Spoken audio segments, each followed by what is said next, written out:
Hello and welcome. We are coming to you live from Singapore at the Digital Media Zone here at Innovate for Climate. This is where global leaders from the finance, market, and technology sectors are meeting to discuss the future of climate finance and innovative climate solutions. Please do follow the conversation using the hashtag #InnovateForClimate all this week and tune in for more Digital Media Zone sessions coming up. I'm Kaia Rose from the Connect for Climate team at the World Bank, and I'm here with Gauri Shukla, who's a high school student here in Singapore and founder of the Students of Singapore SOS Against Haze. Is that right? Yes, that's correct. Welcome, welcome. Thank you for being here. Thank you for having me here. Yeah. So it's World Environment Day. Yeah.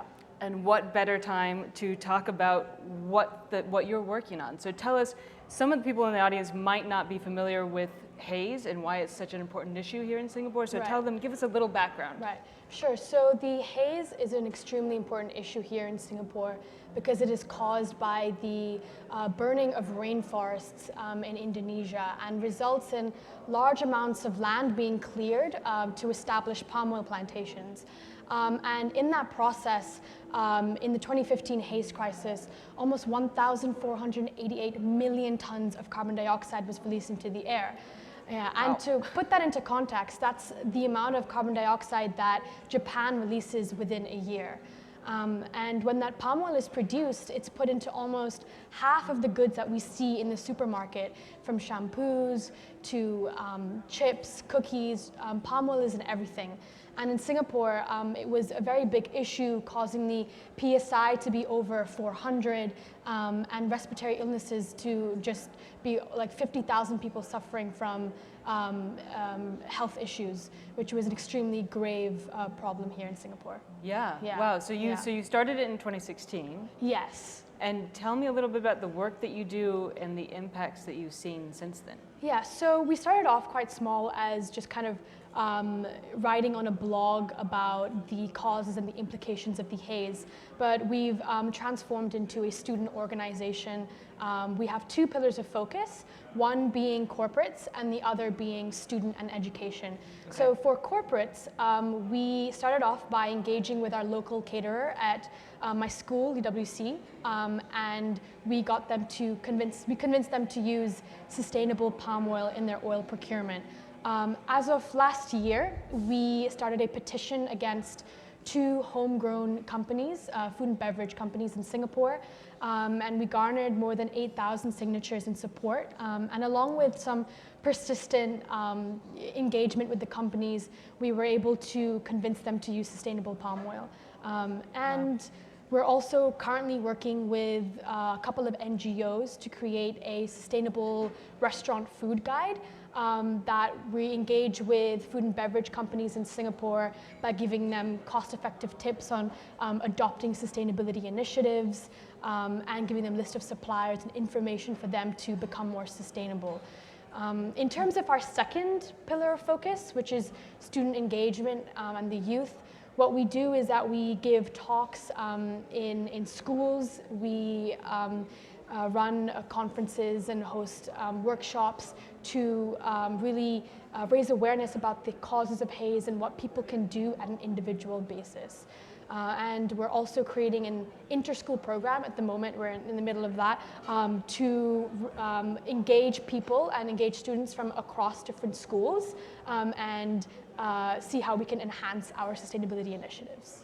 Wow, that's an amazing impact for 3 years. Yeah. What I love about it is you started at a local level. I mean, you started with your school, which is like, you can't get much more local than that. Exactly. And it's growing out. And I'm just wondering, because today is World Environment Day, the kind of, how do you see the work that you're doing connecting to the global climate action movement and how people can kind of help?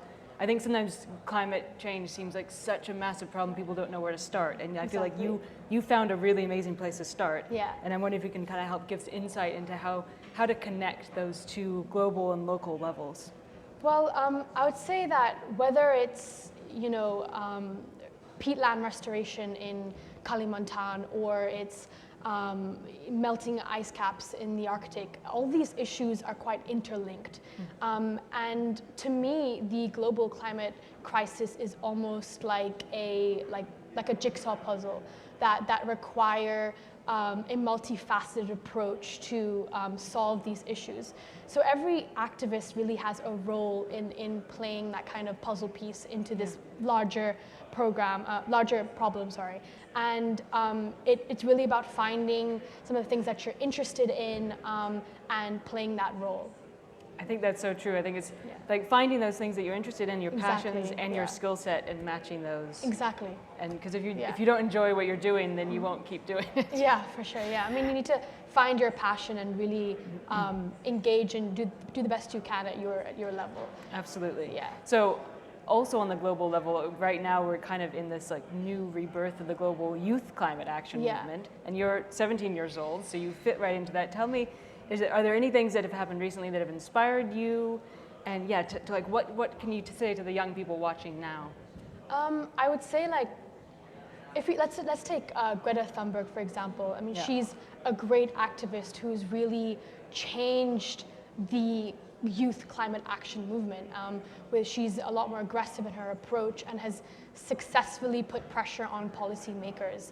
And that, to me, has a really large impact and has resulted in students across the world, setting up protest movements and boycotting schools. And it's just amazing to see this large paradigm shift in the way that the youth are approaching this issue. And even in Oregon, where there's a bunch of students who are suing the US government for their energy policies that are causing climate change. And just to see that improvement is an inspiration for me as itself, because it tells myself, to keep on going and to really engage the most that we can. And I think what you're saying fits in what we were saying before, that there's all these different ways you can approach it. So you're kind of attacking it in this way that makes sense for the local context in which you live. Exactly. Students at Oregon are suing the government for their right to a clean environment. Right. That's a different way you can go about it. Yeah. Greta is going around talking to policymakers. And so there's all these different levels. Exactly. And I love that young people today are kind of leading on all of those fronts. Yeah, and I'm quite happy about that too. And I hope that we can continue to do that work. Absolutely. Yeah. Well, thank you so much for being here today. Thank you for watching. Please do continue to tune in. We have more Digital Media Zone sessions coming up, and follow the conversation with Innovate for Climate.